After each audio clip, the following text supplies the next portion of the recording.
बालहट्टापुढे कोणाचं काय चाललंय ते आपलं चालणार आहे। तर असाच हट्टा घेऊन आज आम्ही आलो इकडे। तर हाय हॅलो नमस्कार, तुम्ही कसे आहात सगळे? आणि सुट्ट्या चालू झाल्या असतील, गावाला जायचे वेध लागले असतील। आम्हाला पण तसंच झालंय, असं वाटतं कधी एकदा सुट्ट्या लागतील आणि गावाला जाऊ। पण अजून पूर्ण एक वीक सम्यकची स्कूल आहे आणि त्यानंतर आम्ही मग गावाला जाणार। पण तोपर्यंत सम्यकला असं झालं ना की कुठेतरी घेऊन जा मला, कारण आता नुसताच त्याची फर्स्टची एक्झाम संपून तो सेकंडच्या आता क्लासमध्ये जातो। तर एवढं प्रेशर वगैरे नाही आहे, त्यामुळे त्याला झालं ना सगळे त्याच्या बऱ्याचशा मित्रांना सुट्ट्या आहेत, ते लोक गावाला वगैरे गेले, कोण फिरायला गेलं। मग त्याला असं मला पण घेऊन जा। तर आणायची सॅटर्डे संडे होता आणि राजेश पण घरी होते आणि त्याला ह्या ठिकाणी जायचं होतं। तर मी तुम्हाला सांगते हे ठिकाण कोणतं आहे। तर हे बोरवलीचं नॅशनल पार्क आहे आणि इकडे आलं ना की असं वाटतं गावाला आल्यासारखं। माझ्या गावाला असं छान हिरवळ आहे, मस्त आहे आणि खूप सुंदर वाटतं। ह्याने काय म्हणू, शहराच्या गर्दीतून भणभणीतून असं शांत, डोळ्यांना पण गारवा आणि स्वतःच्या जीवाला पण असं शांतता वाटते काही वेळापुरती तरी।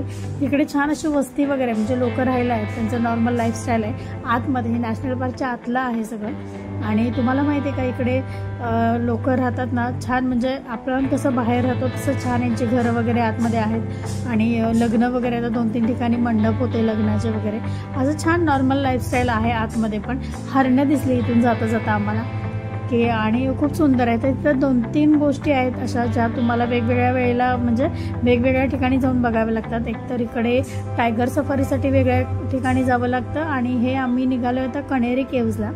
आता ह्या मेन गेटपासून जिथे आपण ती बस बघितली ना तिथूनही बस आहे जी आपल्याला कणेरी केव्जला घेऊन जाणार।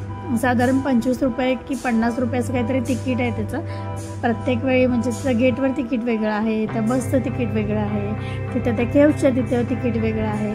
आणि महत्त्वाचं म्हणजे आपली गाडी अलाउड नाही आहे, ह्यांच्याच बसने आपल्याला फिरावं लागतं। पूर्वी गाडी अलाउड होती की बाईक वगैरे किंवा कार आपण घेऊन जाऊ शकत होतो, छान फिरता येत होतं। पण आता ह्यांनी प्रायव्हेट सगळ्या गाड्या बंद केल्यात आणि त्यांच्याच बसेस आहेत ज्यातून आपल्याला जावं लागतं आता। तर हे सगळं हा असा छान रोड आहे वरतीपर्यंत, तिकडे आपण बसने जाऊ शकतो। ही हिरवळ बघताना ना 10-15 मिनटं आपण सगळा तणाव विसरून जातो, एवढं सुंदर वाटतं। आणि सम्यकला आवडतं अशा ठिकाणी म्हणून आम्ही त्याला घेऊन गेलो आणि आमच्यापासून जवळ आहे। तर फायनली आम्ही इकडे पोहोचलो। तर इकडे बघा रानमेवा आहे सगळं, राजेशना पण तहान लागलेली, मग आम्हाला इकडे सरबत वगैरे घ्यायचा होता। इकडे कोकण सरबत आहे, जलजिरा होता आणि काय म्हणू त्याला लिंबू सरबत होता। मग आम्ही थोडंसं सरबत वगैरे घेतला। तर राजेशने ना तिकडून छान अशी चाट घेतली होती। आता हे झाले असं की ह्या स्टेअर आहे, तिथून वरती जायचं कणेरी केव्ज आहे। तर ना त्यांनी ते चाट घेतलेली तरी ती इतकी माकडं आहेत ना, ती अजिबात खायचं काही वरती घेऊन जाऊ देत नाहीत आपल्याला, म्हणजे नाहीच जाऊ देत, म्हणजे ते त्यांना द्यावंच लागतं ते। आणि कोणी असं घेऊन निघालं ना की राजेशसारखं असं पळत जावं लागतं, त्यांच्या मागून ते अशी माकडं पळतात असं सगळं आहे। तरी पण राजेश घेऊन गेले आणि त्या माकडांनी बघितलं, मग त्यांनी काय त्यांना खाऊ दिलं नाही, मग त्यांना ते द्यावं लागलं।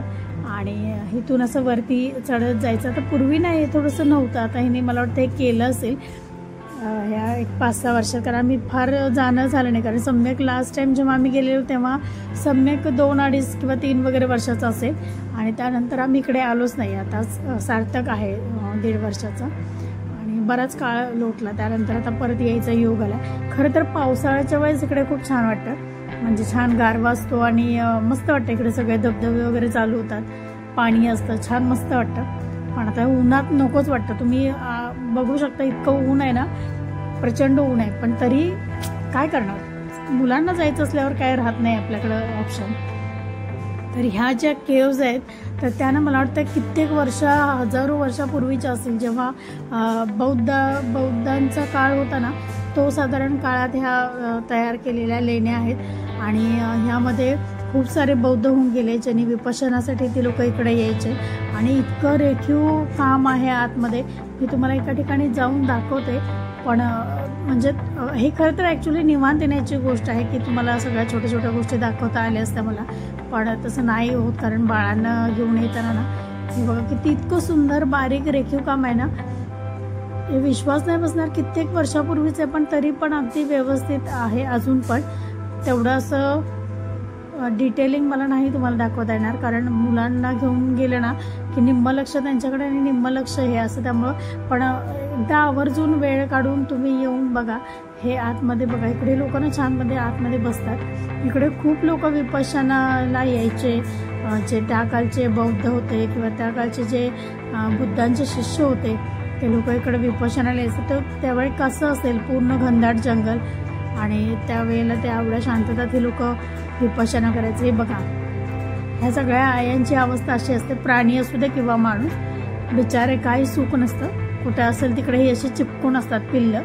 आणि ह्यांना बघत बघत मी तर सार्थकला घेऊन फार फिरलेच नाही, कारण हे जे तुम्हाला केव्ज दाखवले ना, ह्याच्यावरती पण डोंगर आहे, त्याच्यावरती पण जाता येतं. आणि पावसाळ्यात ना खूप सुंदर वाटतो तो वरचा सगळा, वरून सगळं बघायला. त्या दरम्यान राजेश आणि सम्यक तिकडे वरती जाऊन छान बघून आले, कारण सार्थक ना पडत होता सारखा. आणि आता मी परत निघालो, म्हणजे बराच वेळ तिथं होतो, साधारण 2-2.5 तास वगैरे तिकडे होतो, अगदी बसतो थोडा वेळ.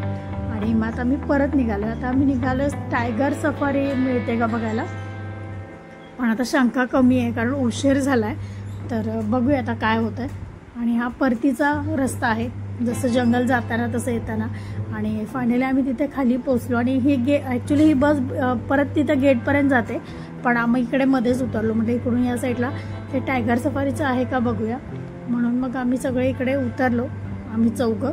आणि तर म्हटलं जेवढ्या लोकांना म्हणजे जायचं होतं ते एवढे लोक उतरले, बाकीचे लोक मग परत तिथे गेटपर्यंत गेली असतील आणि तिथून घरी. तर इकडे आतमध्ये पण खूप म्हणजे असं छान ग्राउंड आहेत, मुलांना खेळण्यासारख्या गोष्टी आहेत. ह्यांना मी विचारलं की टायगर सफारी आहे का, तर ती मुलगी बोलली नाही आता करून, आता वेळ झाला.